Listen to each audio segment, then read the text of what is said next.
नमस्कार दोस्तों, स्वागत है आप सभी का पाथफाइंडर पर। मेरा नाम है अनिरुद्ध और इस वीडियो में हम लोग हमारी डिस्कशन को कंटिन्यू करने वाले हैं। दोस्तों, हमने इकोनॉमी को लेकर पहले ही आपके सामने सेट नंबर 1 और सेट नंबर 2 ऑलरेडी पेश कर दिया है और अब हम आपके सामने पेश कर रहे हैं सेट नंबर 3 को। ये वाला जो पूरा का पूरा सीरीज चल रही है, ये बेसिकली यूपीएससी का जो 2021 का प्रीलिम्स है उसको ध्यान रखते हुए बनाई गई है और इस सीरीज में इकोनॉमी के पिछले एक साल के सभी करंट अफेयर्स आपके साथ डिस्कस करवाए जाएंगे। पिछले साल के जून महीने से लेकर के इस साल के, क्योंकि अब यूपीएससी का प्रीलिम्स एक्सटेंड हो चुका है, इस साल के अगस्त महीने तक की सारे के सारे करंट अफेयर्स आपके साथ कवर करवाए जाएंगे। राइट, तो हमने ऑलरेडी 2 सेट्स पेश कर दिए हैं। अगर आपने पुराने सेट्स को नहीं देखा है और उनको जाके देखना चाहते हैं तो we have created a playlist for you, जिसमें कि आप लोग जाके उस पुराने सेट्स को भी जाके देख सकते हैं और केवल इकोनॉमी के ही नहीं बल्कि अन्य कई सारे सब्जेक्ट्स हैं जो कि हमने वहां पे कवर किए हैं। उन सभी के जितने भी भाग आए हैं वो सारे के सारे भाग आप जाके एक्सेस कर सकते हैं। इस सेट को यहाँ पे स्टार्ट करते हैं। लेक्चर की पीडीएफ को यदि आप लोग डाउनलोड करना चाहते हैं तो यहाँ पर दिए गए टेलीग्राम चैनल से कर सकते हैं। सोशल मीडिया पे भी आप मेरे साथ जुड़ सकते हैं इस पर्टिकुलर हैंडल के माध्यम से, इंस्टाग्राम, ट्विटर वगैरह वगैरह, और इवन अनअकैडमी की ऐप पे भी आप मुझे फॉलो कर सकते हैं। कोई भी आपको क्वेरी है तो इंस्टाग्राम पे जाइए या फिर आप टेलीग्राम पे जा सकते हैं, वहां पे मेरी डिटेल्स मैंने शेयर करी हुई हैं, वहां पर भी आप मुझसे संपर्क कर सकते हैं, मैं आपकी डाउट्स को सॉल्व कर दूंगा। ऑल्सो शुरू करने से पहले 2 इंपॉर्टेंट अनाउंसमेंट्स। सबसे पहले तो ये वाली क्लास होने वाली है, ये कल दोपहर 1 बजे क्लास कंडक्ट करवाई जाएगी। इस क्लास में हिस्सा लेना नहीं भूलना है। इस क्लास में हम लोग पॉलिटी के एमसीक्यूज को डिस्कस करेंगे from the very important and the interesting topic of basic structure and amendments. So यदि आप लोग को लगता है कि आपको पॉलिटी में यहाँ पर अपने बेसिक्स को स्ट्रॉन्ग करना है तो आइए इस क्लास में जुड़िए मेरे साथ। और ये एक एमसीक्यूज की क्लास होगी, एक क्विज मोड में क्लास कंडक्ट करवाई जाएगी, तो आप कंपीट भी कर सकते हैं अपने दूसरे साथियों के साथ। ऑल्सो दूसरी इंपॉर्टेंट अनाउंसमेंट ये है कि अनअकैडमी का ऑफर जो है वो एक्सटेंड कर दिया गया है। 26 मई तक ये ऑफर लाया गया है। इसमें 35% का डिस्काउंट आपको प्रोवाइड करवाया जा रहा है, जिसमें कि अगर आप लोग जीएस के साथ ऑप्शनल को परचेज करते हैं तो आपको केवल 57,500 रुपीज ही पे करने होंगे। और इसमें अगर आपको 10% का एडिशनल डिस्काउंट चाहिए तो use my code, that is ANIUPSC। इस कोड को यूज करिए और इसके माध्यम से आप सीधा 10% का एक्स्ट्रा डिस्काउंट ले सकते हैं। अनअकैडमी के टॉप एजुकेटर्स यहाँ पर आपको पढ़ाएंगे। जो भी बैच आपको सूटेबल लगता है वहां पे जाके आप इस बैच में एनरोल कर सकते हैं। राइट, इसके अलावा यदि आप अकेला कोई कोर्स लेना चाहते हैं वो भी ले सकते हैं, लेकिन अगर आप इस कोर्स को अभी लेते हैं इस पर्टिकुलर कोड के इस्तेमाल से तो आपको केवल एक चीज नहीं बल्कि 4 चीजें मिलती हैं। आपको किताबें भी दी जाएंगी जिनकी वैल्यू 10,000 रुपीज की है, तो ये आपके लिए आपकी पूरी की पूरी स्टैटिक नॉलेज कवर करवा देगा। उसके बाद आपको ऑफर जो है ये 1 साल की बजाय 16 महीने तक वैलिड होगा, यानी कि अगले साल का प्रीलिम्स जब तक होगा तब तक ये वैलिड चलता रहेगा। और साथ में आपको 10% डिस्काउंट तो मिल ही जाएगा, बस आपको ध्यान रखना है, मेरा कोड इस्तेमाल करना है। इनफैक्ट केवल यूपीएससी के लिए नहीं बल्कि कोई भी और एग्जाम की तैयारी यदि आप कर रहे हैं, एसएससी हो, बैंक हो, रेलवेज हो या फिर स्टेट पीसीएस की परीक्षाएं हो, इसमें आपको बताना चाहूंगा बिहार पीसीएस हुआ, झारखंड पीसीएस हुआ, इन सभी के कोर्सेज भी ऐड कर दिए गए हैं, उनको भी जाकर के आप बेसिकली देख सकते हैं। राइट, तो स्टार्ट कर लेते हैं क्लास को। इस पर्टिकुलर वीडियो में आपके साथ में बेसिकली जो मुद्दे डिस्कस करने वाला हूं वो डील करते हैं स्टॉक मार्केट के साथ, या फिर अगर हम इसको इकोनॉमी की भाषा में बात करें तो बेसिकली दोस्तों डील करते हैं प्राइमरी और सेकेंडरी मार्केट के साथ। तो हम यहाँ पर कुछ वो वाली चीजें डिस्कस करने वाले हैं जो कि इन दोनों तरह की मार्केट्स के साथ डील करती हैं। फॉर एग्जाम्पल कुछ बॉन्ड्स हुए, फॉर एग्जाम्पल आपके सामने है म्युनिसिपैलिटी के बॉन्ड्स हैं। तो रिसेंटली लखनऊ की जो म्युनिसिपैलिटी थी ये सुर्खियों में थी बिकॉज इन्होंने म्युनिसिपैलिटी बॉन्ड्स को जारी किया था, जिसके साथ में इसने एक इतिहास भी रचा कि बेसिकली आपका जो उत्तरी भारत की पहली नगर पालिका बनी जिसने कि अपने बॉन्ड्स को जारी किया। तो जानेंगे ये बॉन्ड्स क्या होते हैं, बॉन्ड यील्ड्स क्या होती हैं, उसके बाद म्युनिसिपैलिटी बॉन्ड्स का क्या पर्पस है, क्यों इनको लॉन्च किया जाता है। Then we will also talk about some other bonds जो कि सुर्खियों में थे। फॉर एग्जांपल हम बात करेंगे दोस्तों जीरो कूपन बॉन्ड्स के बारे में, हम बात करेंगे कंसोल बॉन्ड्स के बारे में, ये सब चीजें भी न्यूज में थी। Then there is a topic of bilateral netting. In fact इस वीडियो में 2 टॉपिक्स हैं, एक तो बायलेटरल नेटिंग का टॉपिक है और दूसरा टॉपिक है इंडिया गैस एक्सचेंज का। ये दोनों टॉपिक्स ये पिछली बार भी मैंने कवर करवाए थे यूपीएससी के 2020 के प्रीलिम्स के लिए। काफी उम्मीद थी कि उस समय भी इसको लेकर सवाल आने के चांसेस बनते हैं। वो अलग बात है कि सवाल नहीं आया, बट इस साल फिर से ये दोनों के दोनों टॉपिक्स बहुत ही ज़्यादा रेलिवेंट, बहुत ही ज़्यादा इंपॉर्टेंट टॉपिक्स हैं, इसको लेकर भी बात करी जाएगी। Then we will also talk about the social impact bond, जिसको कि रिसेंटली जारी किया गया था। ये क्या है, क्या इसका पर्पस है, एंड देन कुछ छोटी मोटी चीज़ें हैं। For example there are certain tidbits in news जिसमें कि हम बात करेंगे PIDF के बारे में। PIDF बेसिकली RBI ने एक बड़ा फंड लॉन्च किया है, जिसके चलते इनका ये मानना है कि हम पूरे भारत भर में, भारत देश में किस तरीके से ATM कार्ड्स की या फिर डेबिट और क्रेडिट कार्ड्स की जो यूजेबिलिटी है उसको बढ़ा सकते हैं। और उसके बाद कुछ इंपॉर्टेंट टर्मिनोलॉजीज की बातचीत करी जाएगी आपके साथ वीडियो के अंत में। चलिए स्टार्ट करते हैं with the very first topic and with the very first question with reference to functioning of the municipal bond. ध्यान से देखिएगा, क्वेश्चन काफी मुश्किल क्वेश्चन है। Consider the following statements. Municipal bonds are debt securities issued by government or semi-government institutions who need funding for the civic projects। ठीक है, ये debt securities होती हैं। सबसे पहली बात तो ये डेट का वर्ड आपको ध्यान रखना है। दो तरह की सिक्योरिटीज होती हैं, एक होती हैं इक्विटी सिक्योरिटीज और एक होती हैं आपकी डेट की सिक्योरिटीज। तो क्या म्युनिसिपल बॉन्ड्स इक्विटी है या डेट है? उसके बाद इनको जारी करने वाले जो संगठन होते हैं, जो संस्थान होते हैं, क्या वो सरकारी संस्थान होते हैं, क्या वो अर्ध सरकारी संस्थान होते हैं, या फिर क्या वो गैर सरकारी संस्थान होते हैं, ये भी आपको मालूम होना चाहिए। एंड ये वही लोग इशू करते हैं who need the funding for the civic projects. तो ये आपकी पहली चीज है। दूसरी चीज, Lucknow municipal corporation is the first municipal bond of India listed on the BSE। अब देखिए, आपके सामने दो स्टेटमेंट्स दे दिए गए हैं, आपसे पूछा गया है which of the above statements is और आर इनकरेक्ट। तो ये भी आपको थोड़ा ध्यान देना है। देखिए, सेकंड वाला स्टेटमेंट साफ साफ इनकरेक्ट है, क्योंकि लखनऊ वाली जो है वो सबसे पहली नहीं थी। लखनऊ ने इतिहास इस मामले में रचा है कि उत्तर भारत की वो पहली म्युनिसिपल कॉर्पोरेशन बनी है जिसने कि म्युनिसिपल बॉन्ड को लिस्ट किया है on the very famous Bombay stock exchange. तो इसीलिए आपका सेकंड स्टेटमेंट साफ साफ गलत हो जाता है। पहला स्टेटमेंट दोस्तों बिल्कुल सही है, क्योंकि जो म्युनिसिपल बॉन्ड्स हैं ये बिल्कुल डेट सिक्योरिटीज कहलाई जाती हैं और ये गवर्नमेंट या सेमी गवर्नमेंट इंस्टीट्यूशंस के द्वारा ही इशू करी जाती हैं, जिनको कि सिविक प्रोजेक्ट्स के लिए कुछ पैसे का इस्तेमाल, कुछ पैसे की जरूरत होती है। तो इसीलिए ऐसे डेट्स को ये इशू कर देते हैं। हेंस आपका सही जवाब क्या होगा? इनकरेक्ट पूछा गया है, 2 only will be your correct answer. ठीक है, इस तरीके से सवाल आते हैं यूपीएससी में। You have to be very very careful, you have to be very very attentive. ध्यान से देखना है, इनकरेक्ट पूछा गया है, करेक्ट पूछा गया है, और ऑल्सो इन चीजों का भी आपको यहाँ पर ख्याल रखना होगा। राइट, अब देखिए, शुरू तो हम कर देते हैं, लेकिन एक बेसिक चीज को समझ लीजिए बिफोर आई स्टार्ट। सबसे पहले आपको बॉन्ड के बारे में जानकारी होनी बहुत ही आवश्यक है।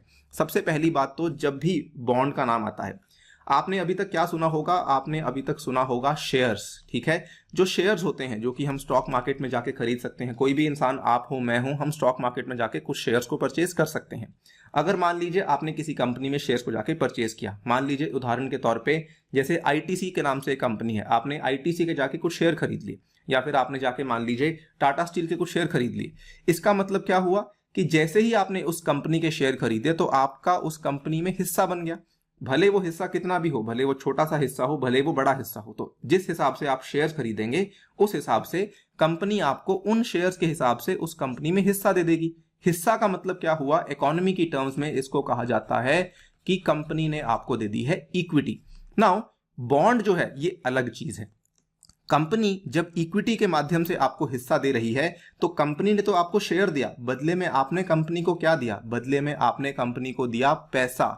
ठीक है, जो पैसा आपने कंपनी को शेयर्स खरीदने के लिए दिया, कंपनी ने आपको बदले में इक्विटी दी। यानी कि कंपनी ने पैसे को कहां से उठाया?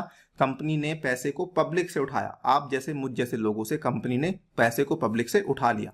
एक दूसरा तरीका होता है पैसे को उठाने का, that is called as bonds. और बॉन्ड्स बेसिकली डेट इंस्ट्रूमेंट होते हैं। तो यहां पर जब कोई डेट इंस्ट्रूमेंट इशू किया जाता है, फिर भले वो डेट इंस्ट्रूमेंट किसी कंट्री की गवर्नमेंट के द्वारा इशू किया जाए या फिर किसी कंपनी के द्वारा इशू किया जाए in order to raise the funds, ठीक है, और उसकी जो मेच्योरिटी पीरियड है वो 1 साल से अधिक हो, उस केस में उसको बॉन्ड कह दिया जाता है। इस डेफिनेशन में 3-4 चीजें हैं परिभाषा में जो कि आपको ध्यान रखनी है। सबसे पहली और सबसे इंपॉर्टेंट चीज तो यही है कि ये एक डेट इंस्ट्रूमेंट है, ये इक्विटी का इंस्ट्रूमेंट नहीं है, ये इक्विटी के विपरीत एक डेट का इंस्ट्रूमेंट है। फायदा वही है, काम वही है, फंड्स को रेस करेगा पब्लिक से, लेकिन इसका जो मैच्योरिटी पीरियड है ये 1 साल से अधिक होता है। कौन कौन इशू कर सकता है? सरकारें भी इशू कर सकती हैं और जो निजी कंपनियां हैं वो भी इशू कर सकती हैं। अब मैंने आपको उदाहरण दिया था आईटीसी का। There is a high possibility कि आईटीसी ने मार्केट में अपने कुछ डेट इंस्ट्रूमेंट्स को भी इशू कर रखा हो, आईटीसी ने अपने मार्केट में कुछ बॉन्ड्स को भी इशू कर रखा हो। ठीक है, तो दोनों चीजें यहां पर आपको ध्यान रखनी है। गवर्नमेंट्स के द्वारा इशू करे जा सकते हैं बॉन्ड्स, इस चीज का प्लीज ख्याल रखिएगा। और बॉन्ड्स जो हैं, अगर कोई कंपनी बॉन्ड को इशू करती है तो इसका मतलब उस कंपनी के द्वारा आपको इक्विटी नहीं दी जाएगी। पैसा आपने वहां भी निवेश किया लेकिन वहां पर आपको इक्विटी नहीं मिलेगी, आप उस कंपनी में हिस्सेदार नहीं माने जाएंगे। ठीक है, ये फर्क है डेट और इक्विटी में। देयर इज अनदर टर्म जिसका नाम है बॉन्ड यील्ड। ये बॉन्ड यील्ड क्या होती है इसको समझ लेते हैं। The effective rate of return और द प्रॉफिट जो कि बॉन्ड अर्न करता है, it is called as the bond yield. ठीक है, सिमिलर एग्जांपल, जैसे मान लीजिए आपने आज एक शेयर में पैसा डाला, आपने मान लीजिए हम उसी चीज की बात कर लेते हैं, आईटीसी के शेयर में पैसा डाल दिया था। आईटीसी का शेयर मान लीजिए 10 रुपए का है, आपने आज पैसा डाला और 1 साल के बाद आईटीसी का शेयर जो है वो 12 रुपए का हो गया है। तो 12 रुपए का अगर शेयर हो गया है तो आपने कितना परसेंट प्रॉफिट अर्न कर लिया? आपने 20% प्रॉफिट अर्न कर लिया है। सिमिलरली बॉन्ड, मान लीजिए आईटीसी ने कोई बॉन्ड इशू किया था, उस बॉन्ड की वैल्यू आज 10 रुपए की है और उसके बाद बॉन्ड की वैल्यू 1 साल के बाद मान लीजिए 12 रुपए की हो गई है, तो ये जो 20% बन गया है ये आपका यहां पर बॉन्ड यील्ड कहलाया जाएगा। It is calculated by dividing the bonds coupon rate by its face value. यहां पर एक बड़ा इंटरेस्टिंग कॉन्सेप्ट आपको बताना चाहता हूं। बॉन्ड यील्ड की एक इनवर्स रिलेशनशिप होती है विद द बॉन्ड प्राइस। ठीक है, अगर बॉन्ड प्राइस बढ़ जाता है इसका मतलब बॉन्ड यील्ड कम होती रहती है। ये कॉन्सेप्ट थोड़ा सा पेचीदा है समझना। ठीक है, और इसके लिए हमारे पास थोड़ा समय की कमी है, लेकिन आपको इस चीज को प्लीज ध्यान रखना है कि जो बॉन्ड की यील्ड है ना दोस्तों, ये basically it is inversely proportional to the bond price. ठीक है, इसका फॉर्मूला भी आप यहां पे देख सकते हैं। मैंने कहा bond yield is calculated by dividing the bonds coupon rate by its face value. तो बॉन्ड का जो कूपन रेट है वो न्यूमरेटर में आता है, बॉन्ड प्राइस डिनोमिनेटर में आती है, इसीलिए बॉन्ड यील्ड और बॉन्ड प्राइस जो है ये दोनों इनवर्सली प्रोपोर्शनल माने जाते हैं। इसको एक बार इतना ही ध्यान रखिए, बहुत इंपॉर्टेंट है ये सवाल पहले यूपीएससी पूछ चुकी है। अब हम बात कर लेते हैं हमारे करंट अफेयर्स के इशू के बारे में। लखनऊ की म्युनिसिपल कॉर्पोरेशन ने अपने बॉन्ड्स को लिस्ट किया बीएसई पे, आप यहां पे देख सकते हैं। दिसंबर 2, 2020 की ये खबर है। Bonds of the LMC, the first municipal bond from the north Indian states listed on BSE. I think अब आपको ध्यान रखेगा कि ये उत्तर भारत में इन्होंने एक नया इतिहास रचा है कि ये पहली म्युनिसिपल कॉर्पोरेशन बनी जिसने कि अपने म्युनिसिपल बॉन्ड्स को बीएसई के ऊपर लिस्ट कर दिया है। Lucknow municipal corporation raised ₹200 crore through municipal bonds on a private placement basis using the BSE bond platform. और इन बॉन्ड्स का जो टेन्योर है ये 10 साल का है और इसमें आपको 8.5% प्रति माह का ब्याज भी मिलेगा। बॉन्ड के जो इश्यूज, यहाँ पे बॉन्ड इशू करने से जो पैसा कलेक्ट करेगी लखनऊ म्युनिसिपल कॉर्पोरेशन, इसका इस्तेमाल किया जाएगा for various infrastructure projects in the city of Lucknow, in the capital city of Lucknow. Now municipal bonds जो हैं ये आपके क्या होते हैं? डेट सिक्योरिटीज हैं। अगेन ध्यान क्या रखना है, जहां पर भी बॉन्ड आएगा वहां पर आपको ध्यान रखना है कि ये डेट सिक्योरिटीज ही होती हैं। कौन इशू करता है? गवर्नमेंट करती है, सेमी गवर्नमेंट इंस्टीट्यूशंस करती हैं। ये वाला जो स्टेटमेंट है केवल म्युनिसिपल बॉन्ड्स के लिए ट्रू है। बॉन्ड्स गवर्नमेंट्स और कंपनीज दोनों कर सकती हैं, लेकिन हम म्युनिसिपल बॉन्ड्स की बात करते हैं तो वो या तो गवर्नमेंट्स करती हैं या फिर वो सेमी गवर्नमेंट ऑर्गेनाइजेशंस के द्वारा करवाया जाता है। और जो नॉर्मल सर्कमस्टांसेस में municipal bonds are issued and redeemed at par and carry a fixed interest rate, कि जो आपका इसके ऊपर एक पर्टिकुलर इंटरेस्ट रेट है वो निर्धारित कर दिया जाता है कि अगर आपने मान लीजिए आज 100 रुपए दिए हैं तो आपको 1 साल के बाद बेसिकली 108.5 रुपए मिल जाएंगे। हर साल आपको जो है 8.5% इंटरेस्ट मिलता रहेगा। इसके बाद अगर हम एक बेसिक फैक्ट की बात करें तो भारत में सबसे पहली अर्बन लोकल बॉडी बनी थी 1997 में, बैंगलोर की म्युनिसिपल कॉर्पोरेशन, जिन्होंने अपने म्युनिसिपल बॉन्ड्स को इशू करवाया था। सो लखनऊ नॉर्दर्न इंडिया में है, वैसे बैंगलोर म्युनिसिपल कॉर्पोरेशन आपकी पहली वो वाली अर्बन लोकल बॉडी बनी थी जिसने कि इस पर्टिकुलर म्युनिसिपल बॉन्ड को इशू करवा दिया था। अब म्युनिसिपल बॉन्ड्स भी कई तरह के होते हैं, डिपेंडिंग अपॉन द पर्पस इनके यहाँ पर कैटेगराइजेशन दी गई है। There are 2 types of municipal bonds. सबसे पहला टाइप होता है दोस्तों जनरल ऑब्लिगेशन बॉन्ड्स। ये वाले जो बॉन्ड्स हैं they are issued for enhancing the civic amenity such as water, waste disposal etcetera. यानी कि कोई पर्टिकुलर, ये बिल्कुल ऐसा होता है कि कोई पर्टिकुलर प्रोजेक्ट के लिए इनको इशू नहीं किया गया है। ये एक जनरल ऑब्लिगेशन के बॉन्ड्स हैं।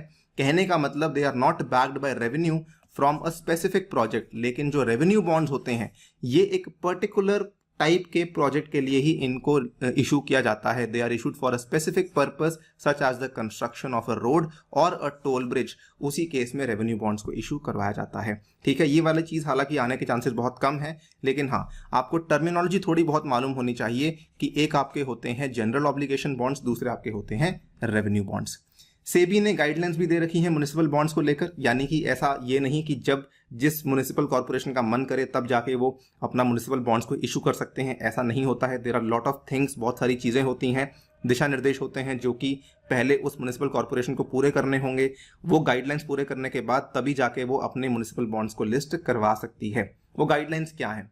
ये गाइडलाइंस काफी इंपॉर्टेंट है दोस्तों, ऐसे सवाल आने के चांसेस यूपीएससी में काफी बढ़ चुके हैं। सबसे पहली गाइडलाइन यही है, the ULB should not have negative net worth in any of 3 immediately preceding financial years. यानी कि जो यूएलबी की बात हो रही है, जो अर्बन लोकल बॉडी जो कि 74th अमेंडमेंट एक्ट के तहत बनाई गई है, उसकी नेगेटिव नेट वर्थ नहीं होनी चाहिए पिछले 3 वित्तीय वर्षों में। उसके बाद the municipality should not have defaulted in repayment of debt securities or loans obtained from banks or financial institutions during the last 365 days।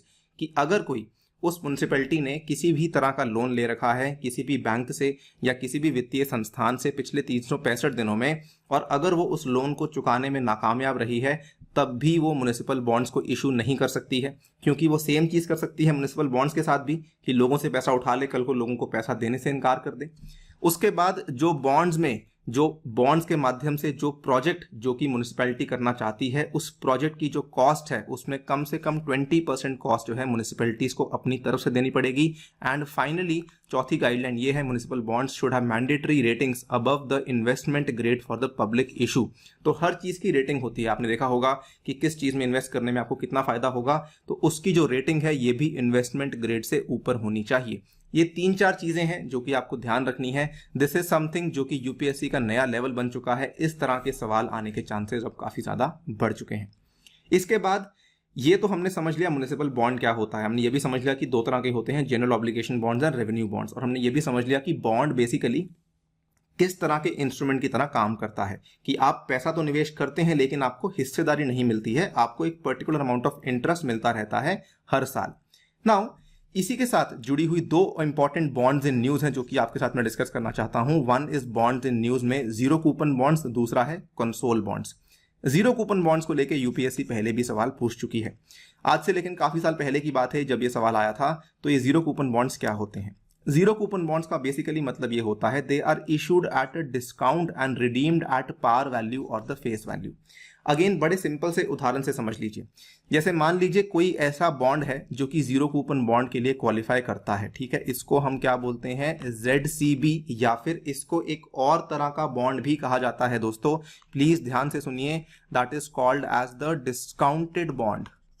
ठीक है, इसको डिस्काउंटेड बॉन्ड भी कहा जाता है। जैसे मान लीजिए आप फॉर एग्जाम्पल मार्केट में जाकर एक जीरो कूपन बॉन्ड को खरीदते हैं, इसकी जो ओरिजिनल वैल्यू थी मान लीजिए कि वो 100 रुपए की थी, लेकिन आज इसकी डिस्काउंटेड वैल्यू पर ये अवेलेबल हो रखा है और वो है 70 रुपए। ठीक है, 70 रुपए पे आपको ये वाला बॉन्ड मिल रहा है। तो कोई इंसान सोचेगा, कोई निवेशक ये सोचेगा कि देखिए 100 रुपए का बॉन्ड था, आज 70 में मिल रहा है, क्यों ना मैं इसमें निवेश कर दूं। तो वो इसमें 70 रुपए पे निवेश कर देगा, और जो भी इसका मेच्योरिटी पीरियड होगा, वो मेच्योरिटी पीरियड खत्म होने के बाद उसको क्या मिल जाएगा, उसको 100 रुपए मिल जाएंगे। कहने का मतलब, वैसे तो देखा जाए, मैथमेटिकली देखा जाए तो उसको 70 रुपए के ऊपर कुछ ब्याज मिला है, लेकिन असल में जीरो कूपन बॉन्ड में किसी प्रकार का ब्याज नहीं मिलता है। जब उस इंसान ने बॉन्ड को परचेज किया तो उसने डिस्काउंट पे परचेज किया, और जब उसने उसको रिडीम करवाया तो उसने बेसिकली उसकी ओरिजिनल वैल्यू पे उसको रिडीम करवा लिया है। इस ओरिजिनल वैल्यू का जो टेक्निकल टर्म होता है इकोनॉमी में, इसको कहा जाता है फेस वैल्यू। अब देखिए स्टेटमेंट को पढ़िए, zero coupon bonds are issued at a discount and redeemed at par value or the face value. तो इशू हुआ था इस पर्टिकुलर प्राइस पे, डिस्काउंट वैल्यू पे, और रिडीम हुआ था इस फेस वैल्यू पे, 100 रुपए पे। No interest payment is made on such bonds at periodic intervals before maturity. किसी प्रकार का यहाँ पर ब्याज नहीं दिया जाता है। ऐसे कई सारे जीरो कूपन बॉन्ड्स हैं, ये हाल ही में सुर्खियों में इसलिए थे because the centre has issued ₹5500 crore in the zero coupon bonds for recapitalising the Punjab and Sind bank. तो पंजाब एंड सिंध बैंक है जो कि एक PSU बैंक है, आपको मालूम होगा, इनफैक्ट इसकी प्राइवेटाइजेशन की बातचीत बहुत चली थी। इस बैंक की जो वित्तीय स्थिति है बहुत अच्छी नहीं है, इसी के लिए जीरो कूपन बॉन्ड्स को इशू करवाया गया था कि पब्लिक से पैसा ले लेंगे और इसको हम रिकैपिटलाइज करवा देंगे, right. Coming to the second type of bond, that is the consol bonds. Consol bonds क्या होते हैं? ये एक तरीके के परपेचुअल बॉन्ड्स होते हैं और also called as perp. It is a fixed income security with no maturity date. ये भी एक इंटरेस्टिंग बॉन्ड है।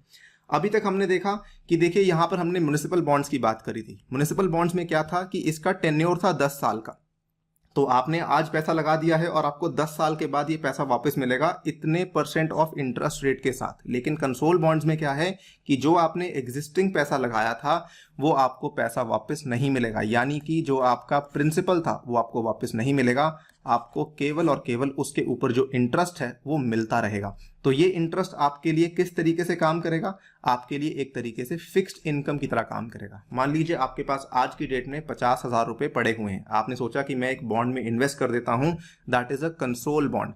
तो उस 50,000 रुपए के ऊपर आपको जो ब्याज है वो मिलता रहेगा, लेकिन वो पैसा जो आपने लगाया था वो आपको वापस नहीं मिलेगा, ठीक है।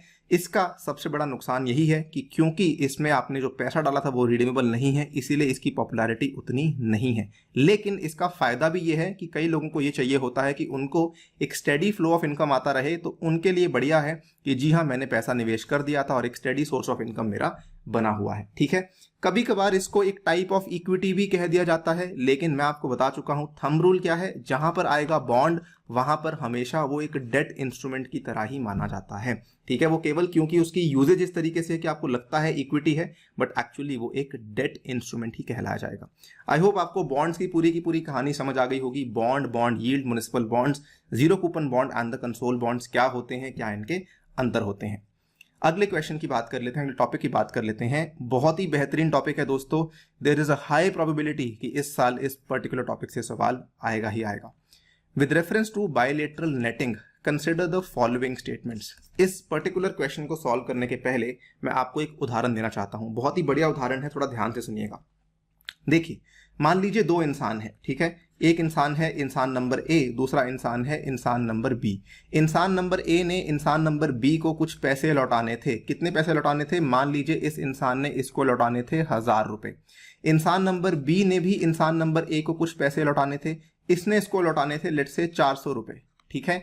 इसके बाद आ जाता है इंसान नंबर सी। इंसान नंबर सी ने इंसान नंबर बी को पैसे देने थे कितने? 200 रुपए, लेकिन इंसान नंबर सी ने इंसान नंबर ए से पैसे लेने थे 100 रुपए, ठीक है। तो इक्वेशन धीरे धीरे कॉम्प्लेक्स होती जा रही है। ऐसे ही कई सारे इंसान ऐड कर दीजिए, एक आपका ए है, एक आपका बी है, फिर आपका सी है, सिमिलरली आपका डी है। तो अलग अलग कई सारे इंसान ऐड ऑन होते जा रहे हैं, राइट। अब देखिए, अगर मान लीजिए अब ये वाला इंसान जो है, ये ए नंबर का इंसान है, इसने बी इंसान को 1000 रुपए वापस लेने के लिए इसके पास पैसे अवेलेबल नहीं है, तो ये किसी बैंक के पास जाएगा, बोलेगा मुझे लोन दे दो क्योंकि मुझे बी इंसान को इतने पैसे लौटाने हैं। सिमिलरली बी इंसान के पास भी पैसे अवेलेबल नहीं है, तो बी इंसान भी जाएगा बैंक के पास कि जी मेरे को 400 रुपए का लोन दे दो क्योंकि मुझे ए को 400 रुपए वापस करने हैं। इस तरीके में क्या होता है कि हर एक इंसान अपने व्यक्तिगत तौर पे बैंक में जाता है और पैसे को लोन लेता है, बैंकों के ऊपर दबाव पड़ता है। लेकिन इफेक्टिवली होना क्या था? इफेक्टिवली अगर आप ध्यान से देखें, इफेक्टिवली रिक्वायरमेंट केवल इतनी थी कि ए इंसान जो है वो बी को 600 रुपए दे दे, ठीक है। इफेक्टिवली तो बात इतनी सी ही थी। सिमिलरली अगर हम बात करते हैं, अगर हम सी इंसान को पिक्चर में ले आएंगे तो इक्वेशन और सिंप्लीफाई हो जाएगी कि ए ने सी को देने थे 100 रुपए, तो ए सी को 100 रुपए दे देगा, लेकिन सी ने बी को देने थे 200 रुपए, तो ये वाले जो ए ने सी को देने थे ये 100 रुपए सीधा सीधा ए बी को दे देगा, ठीक है। इक्वेशन और सिंप्लीफाई हो जाएगी।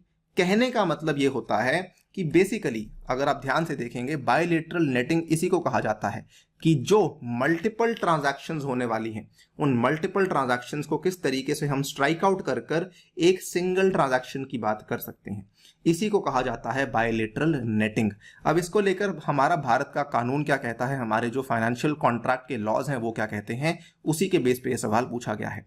Indian financial contract laws permit bilateral netting? जी नहीं, यही कमी थी कि जो हमारे कानून थे, अभी तक के जो हमारे अनुबंधों के कानून थे, वो असल में बायलैटरल नेटिंग की यहाँ पे परमिशन नहीं देते थे। इसीलिए this is a true, it is a false statement. They do not permit bilateral netting. Bilateral netting reduces the hedging cost and liquidity need for the banks, primary dealers and other market makers and promotes participation in the OTC derivative market. ये चीज बिल्कुल सही है कि अगर आप bilateral netting को लेकर आते हैं, उसको आप लोग इंट्रोड्यूस करते हैं, तो आपकी जो हेजिंग कॉस्ट है ये डेफिनेटली रिड्यूस होती है, आपकी लिक्विडिटी नीड भी रिड्यूस होती है। ये चीजें किस प्रकार हो रही हैं, मैंने आपको बताया कि ए इंसान को कुछ पैसा चाहिए था, बी को चाहिए था, हर इंसान जा रहा है बैंक से लोन लेने के लिए। अब जो बैंक को कम लोन देना पड़ेगा, कहाँ तो बैंक को पहले ए को देना पड़ता 1000 रुपए का लोन, फिर बैंक को बी को देना पड़ता 400 रुपए का लोन, कुल मिला के बैंक को लोन देना पड़ा 1400 रुपए का। लेकिन अगर हम बायलेटरल नेटिंग कर देते तो केवल और केवल 600 रुपए का लोन देना पड़ता। ये फायदा होता सीधा सीधा किसको, बैंकिंग इंस्टीट्यूशन को। हेंस आपका दूसरा स्टेटमेंट बिल्कुल सही है, पहला गलत है। Option number B that is 2 only is the correct answer. अब देख लीजिए इस पर्टिकुलर टॉपिक को लेकर ये चर्चा में क्यों था। वेरी क्लियरली इसको लेकर एक कानून था जो कि अलग से कानून पास करवाया गया है बायलेटरल नेटिंग का।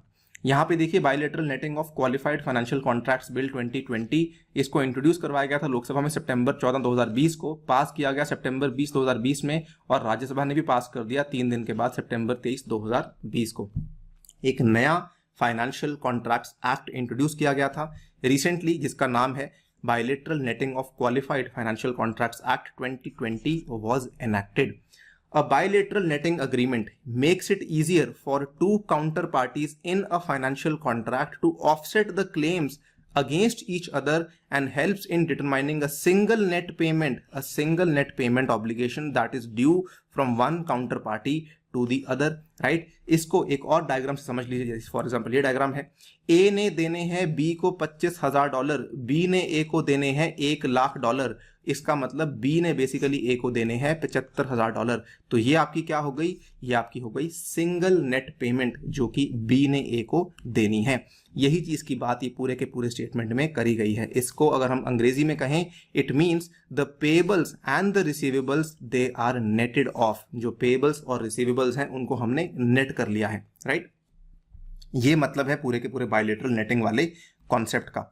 अब देखिए इसको हमने भारत में क्यों इंट्रोड्यूस किया था। इसको भारत में इसलिए इंट्रोड्यूस किया गया था क्योंकि अभी तक जो हमारा फाइनेंशियल कॉन्ट्रैक्ट का लॉ था वो इस चीज की परमिशन नहीं देता था। दूसरी चीज, India allows multilateral netting where parties can offset claims against each other through a central counter party, लेकिन बायलेटरल नेटिंग अलाउ नहीं कर रही थी। मल्टीलेटरल नेटिंग का मतलब क्या होता है कि बेसिकली इंडिया ने यहां पर ए इंसान था और यहां पर बी इंसान था, बीच में आपने कोई बैंक डाल दिया, लेट्स से कोई पीएसयू बैंक आपने बीच में डाल दिया, तो इसमें इंडिया ये तो अलाउ कर रहा था कि ए और बी की जो ट्रांजैक्शन है ये बैंक में आके हो जाएं, ठीक है, बैंक के माध्यम से हो जाएं। इसको कहा जाता है मल्टीलेटरल नेटिंग। क्यों? क्योंकि इसमें 3 लोग जुड़ गए, पहला ए, दूसरा बी और तीसरा जो सेंट्रल पार्टी है वो आपका बैंक जुड़ गया है। ये चीज तो हम अलाउ कर रहे थे, लेकिन हमने बायलेटरल नेटिंग की परमिशन आज तक नहीं दे रखी थी। अब हमने उस चीज की परमिशन भी दे दी है। क्योंकि हमने बायलेटरल नेटिंग की परमिशन नहीं दे रखी थी, इसकी वजह से जो बैंक्स थे उनको कई सारा अपना कैपिटल सेट असाइड करना पड़ रहा था, जिसकी वजह से जो बैंकिंग इंस्टीट्यूशंस थे वो शेयर मार्केट में उतना हिस्सा नहीं ले पा रहे थे क्योंकि उनकी लिक्विडिटी कम हो रही थी। आई थिंक अब आप चीज़ों को और अच्छे से कनेक्ट कर पाएंगे, क्योंकि वो चीज़ों में ज़्यादा अच्छे से निवेश नहीं कर पा रहे थे, तो बैंकिंग इंस्टीट्यूशंस का पैसा जो कि शायद किसी और मार्केट में लग सकता था, वो फिलहाल इन 2 लोगों को उधार देने में लगा हुआ था। अब वो पैसा उनके पास फ्री हो चुका है, जिसकी वजह से इसके कई सारे फायदे हो सकते हैं। इसकी आप देखिए, it impacts their ability to participate in the market, moreover it also increases the systemic risk during defaults. ठीक है, बायलेटरल नेटिंग के कई सारे फायदे हैं जिनकी बातचीत हम कर चुके हैं। हेजिंग कॉस्ट कम होती है, लिक्विडिटी नीड्स कम होती हैं और उनकी पार्टिसिपेशन बढ़ जाती है इन द डेरिवेटिव्स मार्केट। यहां पर अगर आप देखें, ग्लोबल जो रेगुलेटरी बॉडीज हैं, फॉर एग्जांपल अगर आपने नाम सुना होगा फाइनेंशियल स्टेबिलिटी बोर्ड का, Basel committee on banking supervision का, इन सभी रेगुलेटरी बॉडीज ने भी इस पर्टिकुलर नेटिंग टाइप की प्रैक्टिस को कई बार सपोर्ट किया है। इनफैक्ट दुनिया के कई सारे ऐसे देश हैं, फॉर एग्जांपल यूएसए है, यूके है, ऑस्ट्रेलिया, कनाडा वगैरह वगैरह, जो कि ऐसे नेटिंग एग्रीमेंट्स को प्रोत्साहित करते हैं, सपोर्ट करते हैं। सिमिलरली इंडिया ने भी उसी राह के ऊपर चलते हुए इस चीज को अब सपोर्ट करना शुरू कर दिया है। हमारा जो कानून है वो आपके सामने लिखा हुआ है, bilateral netting of qualified financial contracts act 2020। The act seeks to provide designation of any bilateral agreement or contract or transaction और type of contract as qualified financial contract, ठीक है, कि अगर ऐसा कुछ हो रहा है तो उसको हम क्वालिफाइड फाइनेंशियल कॉन्ट्रैक्ट माना जाएगा बाय द सेंट्रल गवर्नमेंट और by any of the regulatory authorities.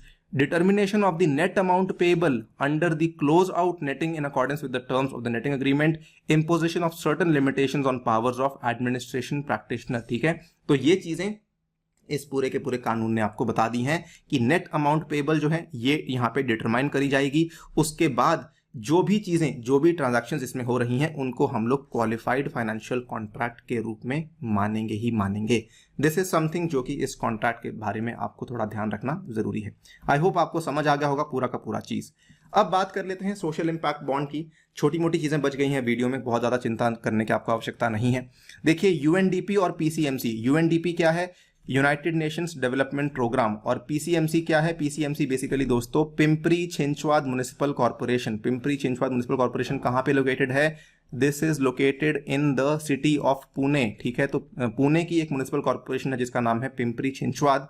और इन दोनों ने मिलकर के बेसिकली भारत का पहला सोशल इंपैक्ट बॉन्ड जो है उसको लॉन्च कर दिया है. They have signed an MOU with UNDP to create India's first social impact bond. अब इसमें क्या होगा, देखिए हम बॉन्ड्स के बेसिक को समझ चुके हैं कि बॉन्ड किस तरीके से काम करता है.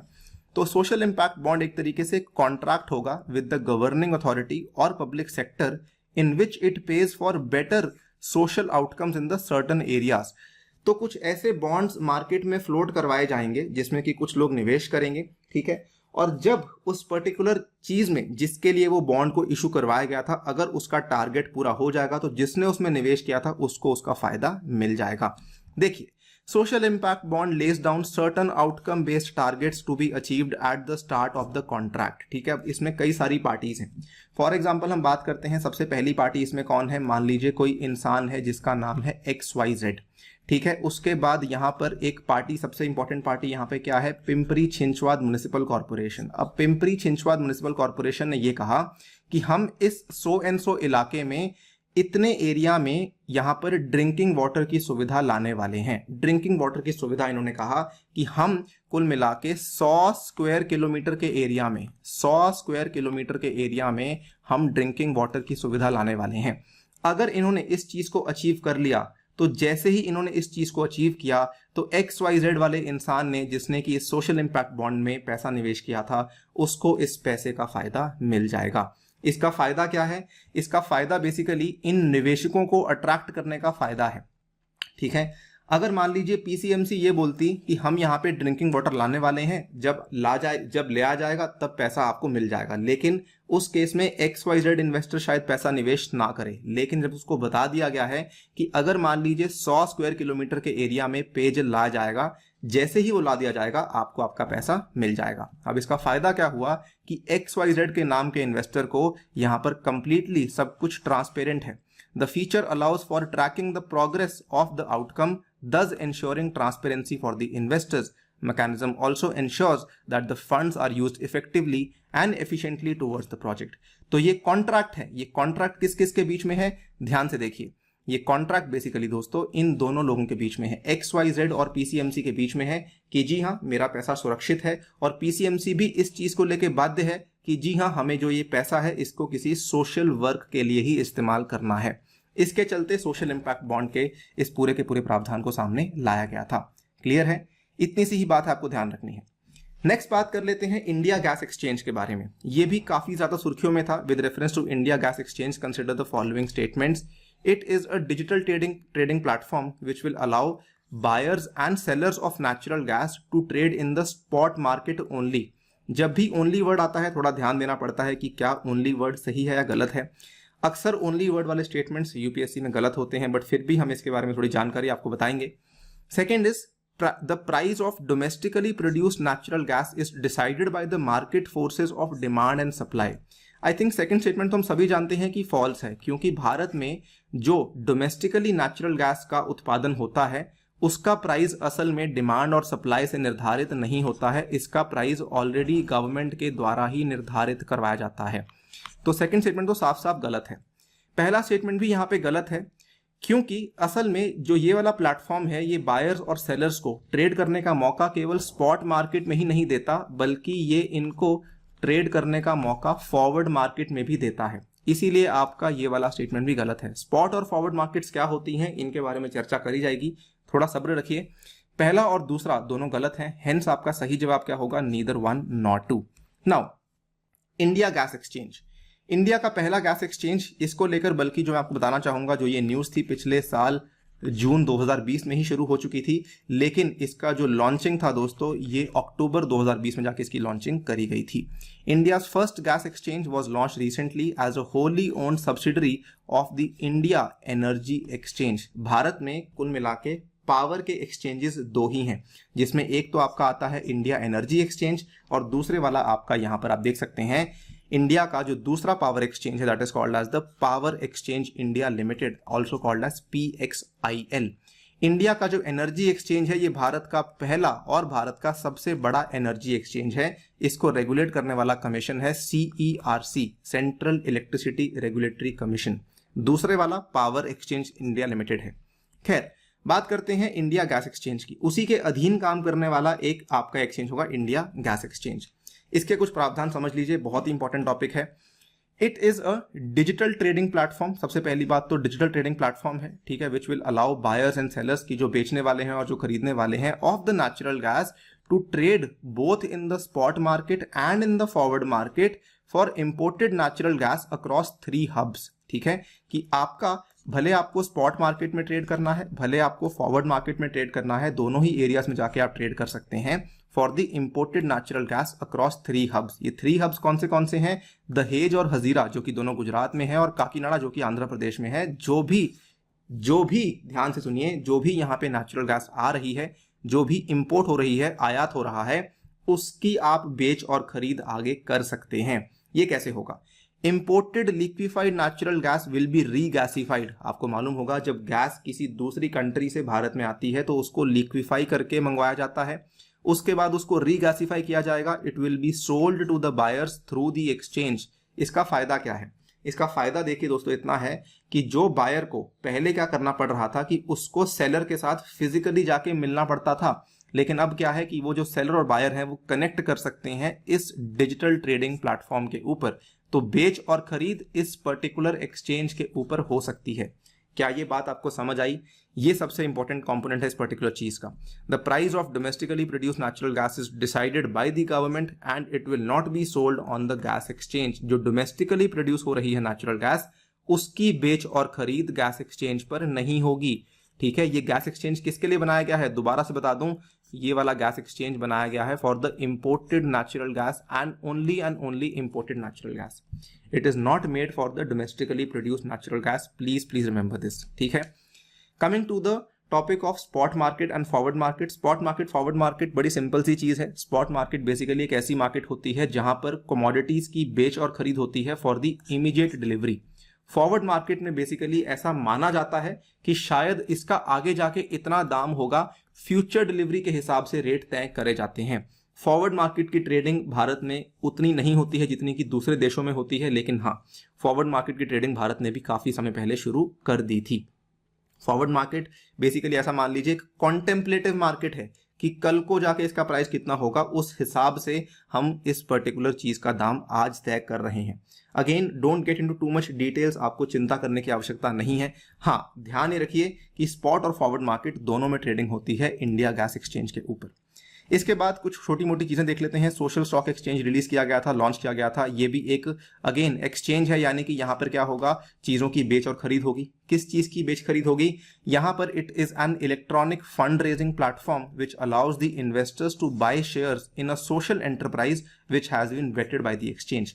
अब देखिए, मान लीजिए कोई ऐसी कंपनी है जो कि सामाजिक काम करती है, ठीक है, सामाजिक उद्धार के लिए काम करती है। तो ये ऐसी कंपनीज होती हैं जो कि अक्सर प्रॉफिटेबल नहीं होती हैं।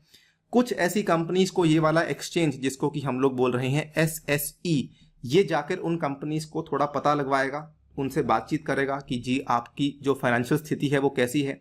अगर इनको लगेगा कि वो कंपनी एक अच्छी कंपनी है और उसको पैसा उठवाने में हम हेल्प करवा सकते हैं, तो वो उस कंपनी को लिस्ट करवा लेंगे। फिर उस पैसे को किस तरीके से उठाया जाएगा, अगेन पब्लिक उस कंपनी में जाके उस कंपनी के शेयर्स खरीद लेगी। ठीक है। तो आइडिया जो है ये असल में हमारे केंद्रीय सरकार के बजट में लाया गया था, आज से 2 साल पुराने बजट में, 19-20 के बजट में। उसके बाद सेबी ने एक पूरा का पूरा पैनल बनाया सो दैट जो एसएसईज हैं इसके लिए क्या क्या नॉर्म्स होनी चाहिए इसको सजेस्ट किया जाए, वो सजेस्ट किया गया और फाइनली भारत में एसएसई का जो आइडिया है वो अब फ्लोट कर दिया गया है। ये चीज़ अगेन लॉन्च हुई नहीं है, बट हाँ ये चीज़ ऑलरेडी इन द पाइपलाइन है। कई सारी कंट्रीज़ हैं दुनिया में जो कि इसको चला रही हैं, फॉर एग्जांपल यूके है, कनाडा है, यूएसए है, साउथ अफ्रीका है, सिंगापुर है, मॉरिशस है। इसका फ़ायदा कई सारे लोगों को है।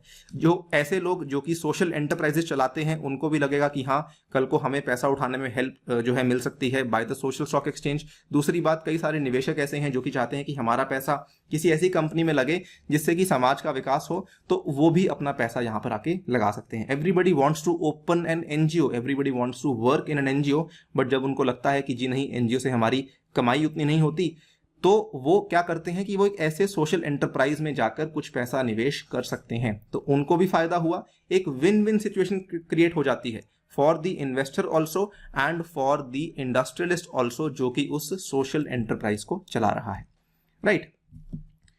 नाउ बात कर लेते हैं कुछ इंपॉर्टेंट टिडबिट्स के बारे में। देखिए PIDF, very very important topic दोस्तों, there is a high chance कि इसको लेके सवाल डेफिनेटली पूछा जाएगा। पीआईडीएफ आपका जो लॉन्च किया गया है, ये वाला आपका क्यों लॉन्च किया गया था? नंदन निलेकानी पैनल आया था भारत में जिसने कि इस पर्टिकुलर पीआईडीएफ की रिकमेंडेशन करी थी, जिसके चलते इसको लॉन्च किया गया है।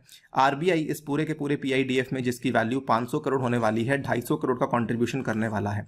बस ये 2-3 चीज़ों का ध्यान रखिए। मकसद क्या है पीआईडीएफ का कि भारत में हम एक्सेप्टेंस को बढ़ाना चाहते हैं of the point of sale devices. आपने देखा होगा कि कई सारी भारत में जो एटीएम की डिवाइसेस होती हैं, कई सारी डिवाइसेस जहां पे क्रेडिट कार्ड को स्वाइप किया जाता है, बेसिकली उसकी एक्सेप्टेंस को भारत में बढ़ाने के लिए कोशिश करी जा रही है पीआईडीएफ के माध्यम से। कि कई सारे लोग जो कि मशीनों को रखते नहीं हैं, उनको ये लगता है कि इस पर खर्चा पड़ता है, ठीक है, उन सब चीज़ों को खत्म करने के लिए ये पीआईडीएफ को लॉन्च किया गया है। तो क्या क्या ध्यान रखना है कि टोटल फंड की वैल्यू जो है ये 500 करोड़ है। आरबीआई इसमें 50% जो है इन्वेस्टमेंट डालने वाला है। इसके बाद इसका ऑब्जेक्टिव क्या है? पॉइंट ऑफ सेल मशीन्स की एक्सेप्टेंस को बढ़ाना है। और किसके कहने पर इसको लाया गया था? नंदन निलेकनी पैनल के कहने पर इसको लाया गया था। अब कुछ इंटरेस्टिंग चीज़ों की बात कर लेते हैं before we end the video. कुछ टर्म्स इन न्यूज़ हैं। सबसे पहले है LIBOR, London inter bank offered rate. LIBOR क्या है? अगेन बहुत कॉम्प्लेक्स है, बट हमें केवल उतना समझना है कि हमें यूपीएससी के प्रीलिम्स में कोई तकलीफ ना आए। लाइबॉर और very similar to LIBOR there is something called as MIBOR also, ठीक है। कुछ बच्चों ने शायद इसका नाम सुना हो, कुछ ने शायद ना सुना हो, बट केवल आपको मैं एक बार इंट्रोड्यूस कर देता हूं कि लाइबॉर और माईबॉर क्या होते हैं। देखिए लाइबॉर में क्या है? L stands for London, MIBOR में M stands for Mumbai. LIBOR basically मान लीजिए कोई ऐसा बैंक है जिसको लगता है कि मुझे अभी के अभी पैसा चाहिए, तो वो पैसे के लिए क्या करेगा? वो शॉर्ट टर्म में बोरोइंग करता है in the inter bank market. वो जो बोरोइंग करेगा उसको किस ब्याज पे उसको पैसा दिया जाएगा? वो वाला ब्याज होता है लाइबॉर। ये वाला ब्याज जो है ये London inter bank offered rate है जो कि ऑलरेडी तय किया गया है। किसने तय किया है, किस हिसाब से तय किया है, हमारे लिए बिल्कुल भी रेलिवेंट नहीं है। ऐसी ही एक प्रथा हमने शुरू करी थी माईबॉर के नाम से, लेकिन वो इतनी फेमस नहीं हुई। तो आज भी दुनिया भर में London inter bank offered rate ही है जो कि काम आता है। दूसरे नंबर की टर्म है पार्टिसिपेटरी नोट्स। पार्टिसिपेटरी नोट्स क्या है? मान लीजिए कोई बाहर का व्यक्ति है, कोई यूएसए का व्यक्ति है जो कि भारत में निवेश करना चाहता है। Investors who want to invest in Indian securities, लेकिन वो भारत में सेबी के साथ रजिस्टर नहीं करना चाहता है, तो उसके लिए पार्टिसिपेटरी नोट का प्रावधान दिया गया है। ये क्या है? Overseas derivative instruments which are required by foreign investors to invest in the Indian securities, लेकिन सेबी के साथ पंजीकरण करने की आवश्यकता आपको नहीं है। तीसरे नंबर पर आती हैं शेल कंपनीज। शेल कंपनीज पिछले 2-3 साल से बहुत फेमस हुई हैं। आपने पैनामा स्कैंडल का नाम सुना होगा, उसके बाद भी ये काफ़ी फेमस हुई। शेल कंपनीज बेसिकली ऐसी कंपनीज होती हैं जो कि असल में कोई काम करती नहीं है, लेकिन उनको बनाए जाने के पीछे का पर्पस केवल और केवल इतना ही होता है कि हमें या तो टैक्स बचाना है, या हमें कोई बेनामी ट्रांजैक्शंस करनी है, या हमें ओनरशिप को छुपाना है, या हमें मनी लॉन्ड्रिंग करनी है। तो बेसिकली शेल कंपनीज बिल्कुल टोटली गलत कंपनीज होती हैं। मेनली इनको बनाए जाने का काम होता है इलीगल, इनके मेन पर्पसेस होते हैं। इंपॉर्टेंट टू नोट, एक ऐसी कंपनी है जिसका खुद का कोई एक्टिव बिजनेस ऑपरेशन नहीं होता है। Merchant discount rate very is similar to this concept of PIDF. अब देखिए मर्चेंट डिस्काउंट रेट क्या होता है। जैसे मान लीजिए आप किसी दुकान पे जाके कुछ अपने कार्ड को स्वाइप करते हैं और आपने मान लीजिए 1000 रुपए के कार्ड को स्वाइप किया। अक्सर जो है अगर आप बड़े बड़े मॉल्स में जाएंगे तो वो लोग आपको कुछ नहीं कहेंगे, वो कहेंगे ठीक है स्वाइप करो कोई दिक्कत नहीं है। लेकिन कुछ कुछ अगर छोटी दुकानों पे आप जाते हैं तो वो कहते हैं कि भैया इसके ऊपर आपको 2% का खर्चा लग सकता है। कुछ कुछ एरियाज में आपको 1.5% खर्चा लगता है, कुछ कुछ एरियाज में आपको 2% का खर्चा लग जाता है। नाउ जो ये 1000 रुपए के ऊपर जो लोग तो 1.5% ले रहे हैं वो तो ठीक है, लेकिन जो लोग नहीं ले रहे हैं क्या उनको खर्चा नहीं पड़ रहा? ऐसा बिल्कुल भी नहीं है। जो इंसान 1.5% खर्चा नहीं ले रहा, खर्चा उसको भी पड़ रहा है, लेकिन बेसिकली वो आपको इस चीज का डिस्काउंट देने को तैयार है। इसको कहा जाता है दोस्तों MDR, एक ऐसा डिस्काउंट जो कि मर्चेंट आपको दे रहा है, एक ऐसा डिस्काउंट जो कि मर्चेंट आपको दे रहा है, that is called as the MDR. It is the cost paid by the merchant to the banks and the payment service providers during a transaction and is applicable on peer to merchant payments. In fact, PIDF की जब बात करी थी तो नंदन Nilekani panel ने यह भी कहा था कि यहां पर जो MDR है उसको कम किया जाए, और MDR को कम इसलिए किया जाए सो दैट जो मर्चेंट आपको 1.5% का डिस्काउंट दे रहा है उसको ये उतना ना चुभे। ठीक है, तो ये चीज होती है MDR। ध्यान क्या देने वाली बात है, ये कॉस्ट किसको लगती है? ये मर्चेंट्स को लगती है। यानी कि अगर आप किसी शोरूम में जाते हैं, मान लीजिए आपने रीबॉक के शोरूम में जाके रीबॉक के जूते खरीदे 2000 रुपए के, तो वहां पर जो 2000 रुपए के ऊपर 2% का जो चार्ज लग रहा है, जो 40 रुपए लग रहे हैं, वो वाला चार्ज मर्चेंट को देना पड़ रहा है अपनी जेब में से। किसको? To the banks and the payment service providers. Further बात कर लेते हैं इनसाइडर ट्रेडिंग के बारे में। इनसाइडर ट्रेडिंग क्या होती है? बड़ा सिंपल, जैसा इसका नाम है, कुछ ऐसे लोग हैं जो कि स्टॉक मार्केट में ट्रेडिंग करते हैं अगर उनको पहले से ही कुछ जानकारी होती है। जैसे मान लीजिए भारत में अगर आपको ये मालूम है कि कल को कौन सी कंपनी है जो कि वैक्सीन को लाने वाली है, तो पहले ही आप उसके शेयर को खरीद के रख लेंगे और उसके बाद उस शेयर को जब उसका रेट बढ़ जाएगा तो उसको बेच देंगे। आपके पास जानकारी पहले से ही आ गई थी। कुछ ऐसी जानकारी थी जो कि शायद किसी और को नहीं मालूम थी, non public information about the security को आपको एक्सेस था, और फिर जाकर आपने उस शेयर की बाइंग और सेलिंग करी है। इसको कहा जाता है इनसाइडर ट्रेडिंग। भारत में ही नहीं, दुनिया भर में हर एक स्टॉक एक्सचेंज के ऊपर इनसाइडर ट्रेडिंग के ऊपर प्रतिबंध लगाए गए हैं। भारत में जो हमारा कानून है, सेबी एक्ट है 1992 का, इसके तहत हमारे रेगुलेशन है 1992 के, जिसके तहत ये वाले प्रतिबंध लगाए गए हैं। प्रेडेटरी प्राइसिंग क्या होता है? प्रेडेटरी प्राइसिंग बेसिकली बड़ा सिंपल सा कॉन्सेप्ट है। जैसे मान लीजिए आज मार्केट में 10 ब्रांड है, हर ब्रांड आपको मस्टर्ड ऑयल बेच रहा है। मान लीजिए मस्टर्ड ऑयल का रेट 150 रुपए प्रति लीटर का है। कल को एक नया ब्रांड मार्केट में आता है, ये बोलता है कि जी नहीं, मैं आपको 110 रुपए प्रति लीटर में मस्टर्ड ऑयल देने को तैयार हूं। तो क्या ये वो कर सकता है? जी नहीं, वो ये नहीं कर सकता है। इस पूरे के पूरे चीज को कहा जाता है प्रेडेटरी प्राइसिंग। और वो क्यों नहीं कर सकता? क्योंकि हमारे पास बैठा हुआ है competition commission of India. Competition commission of India ये निर्धारित करता है कि मार्केट में कोई एक कंपनी आकर, कोई एक ब्रांड आकर अपने दाम को इतना कम नहीं कर रही कि वो बाकी को कंपटीशन से ही बाहर कर दे। ठीक है, it is the act of a market leader lowering its prices below its cost to gain an unfair advantage. इसके बाद होती है घोस्टिंग। घोस्टिंग में क्या है? बड़ा सिंपल, अगेन एक ऐसा प्रैक्टिस है जहां पर 2 या 2 से अधिक मार्केट मेकर्स होते हैं जो कि साथ में मिलकर के किसी स्टॉक के प्राइस को इन्फ्लुएंस करने की कोशिश करते हैं। जैसे मान लीजिए कोई 2 बड़े प्लेयर्स हैं, जिसने आज एक कंपनी में 1000 करोड़ के स्टॉक को खरीद लिया, 1000 करोड़ के स्टॉक को बेच दिया, तो वो स्टॉक के प्राइस को मैनिपुलेट कर सकते हैं। इस चीज को कहा जाता है घोस्टिंग। ये क्या है? करप्ट कंपनीज ये अक्सर ऐसी घोस्टिंग का इस्तेमाल करती हैं सो दैट वो अपने स्टॉक प्राइसेस को बढ़ा घटा सकें depending on the market movement. ठीक है, ये चीज हालांकि इसके आने के चांसेस बहुत कम है हमारे एग्जामिनेशन में, बट घोस्टिंग की जो टर्म थी ये पिछले साल बहुत ज्यादा सुर्खियों में थी। And finally talking about the NCDX। NCDX क्या है? कंट्री का लीडिंग एग्रीकल्चरल कमोडिटी एक्सचेंज है जो कि सर्विसेज ऑफर करता है across the entire value chain of agricultural commodities. इसकी अगर हम शॉर्ट फॉर्म की बात करें तो इसको इस तरीके से लिखा जाता है NCDEX, राइट। तो ये थी दोस्तों कुछ इंपॉर्टेंट चीजें regarding the stock market, regarding the primary secondary market, जो कि हमें मालूम होनी चाहिए with respect to UPSC 2021 prelims. Video को यहीं पे समाप्त करता हूं। कॉम्बैट में हिस्सा ले सकते हैं this coming Sunday using my code ANI UPSC। On that note, I take your leave. Thank you for listening. Stay tuned and stay safe.